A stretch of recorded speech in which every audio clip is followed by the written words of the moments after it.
pembuktian dari pihak Baim dengan menambahkan bukti dari yang 40 sekitar sampai sekarang menambah jadi 70 bukti berupa video, seperti apa Bang? Ya, pertama-tama bahwa ini kan agenda sidang pengantar bukti ya. Nah, pengantar bukti itu diajukan oleh saudara Ibrahim ya. Ada tambah sebanyak 44 sampai 67-an lah gitu ya, 70-an. Ya, itu sih ininya yang disampaikan oleh mereka. Ini pengantar bukti ya. Oke.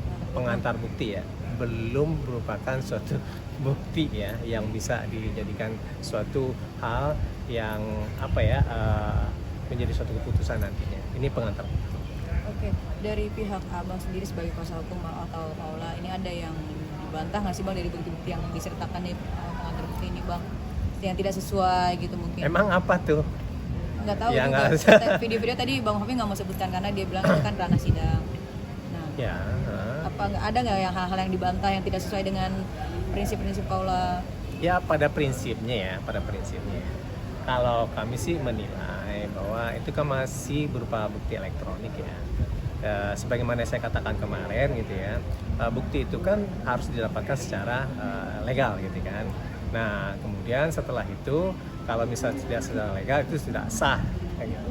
Nah, kemudian juga prinsip-prinsip yang lainnya gitu kan, kalau misalnya ada bukti gitu kan yang diambil secara paksa, itu kan namanya illegal access kan gitu kan.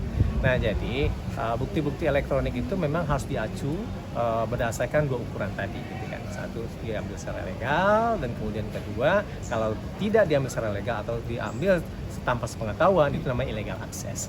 Nah, itu kan ancaman hukumannya di dalam Undang-Undang ITE dan kemudian dalam Undang-Undang Perlindungan Data Pribadi kan ada. Oke, kalau sendiri hari ini tidak hadir karena lagi di Belanda, ada urusan apa sih Bang? Kalau boleh tahu, apa Udah dia menyampaikan pulang. pesan? Udah pulang tapi jet lag. Oke. Baru tadi malam sampai.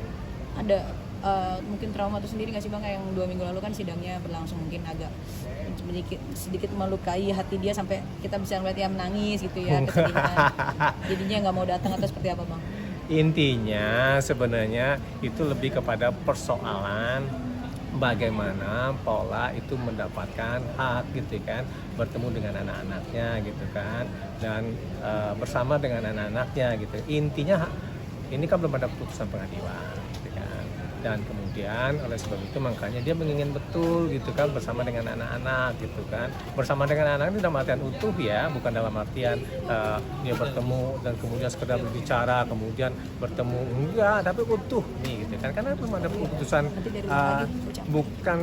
belum ada keputusan apa-apa dari pengadilan kan begitu kan. Nah, jadi oleh sebab itu makanya prinsipnya dia tuh menginginkan gitu kan pada saat itu bertemu dengan anak-anak. Itu concern yang paling mendalam dari Paula. Nah, itu makanya teman-teman kemarin ngelihatnya begitu. Ada nggak sih kalau dari pihak Baim kan sudah menyertakan pengantar bukti ya, kalau dari pihak Paula sendiri untuk menguatkan juga bahwa tidak, hal demikian yang dituduhkan itu tidak benar, ada? Oh, ada. Nah, itu makanya ya namanya persidangannya secara fair itu adanya equal treatment gitu kan.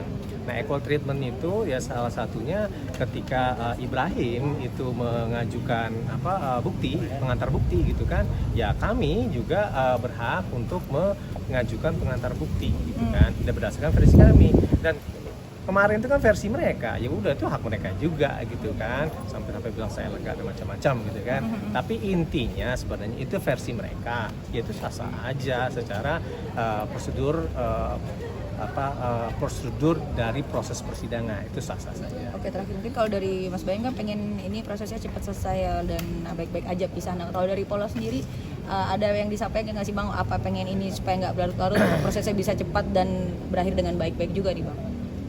Pertama ya, dan dari kemarin juga saya belum pernah bilang gitu kan, Paula menginginkan bahwa kalau dia itu tidak menginginkan adanya jejak digital kepada anak. Ya. Nah, jadi itu makanya kami sangat berhati-hati untuk berstatement gitu kan. Bukan kami mencela. Kami sangat berhati-hati untuk berstatement, untuk menjaga jangan sampai yang namanya ke anak-anak ya, anak-anak dari suatu perceraian gitu ya, itu tidak terdampak. Nah, oleh sebab itu makanya kami menginginkan sekali bahwa itu tidak dibongkar. Kami tidak berbicara tentang apa sebenarnya terjadi apa-apa. Jangan mengatakan, oh ini mana gimana, enggak, gitu kan. Tapi pada intinya adalah itu cuma ada di persidangan. Oke. Kami sangat menghormati itu, ya. Karena ini kan terkait dengan hak anak, gitu ya. Karena ini terkait dengan hak anak, makanya dia itu memang pihak yang paling rentan, kan gitu kan? Karena dia paling rentan, nah oleh sebab itu makanya dia yang harus paling dijaga. Nah oleh sebab itu kalau semisalnya ada gugatan ya, di persidangan gitu kan, bagaimana anak-anak itu tidak terpapar dan bagaimana kedua orang tuanya dilihat sama anaknya itu baik-baik saja. Oke. Terima kasih.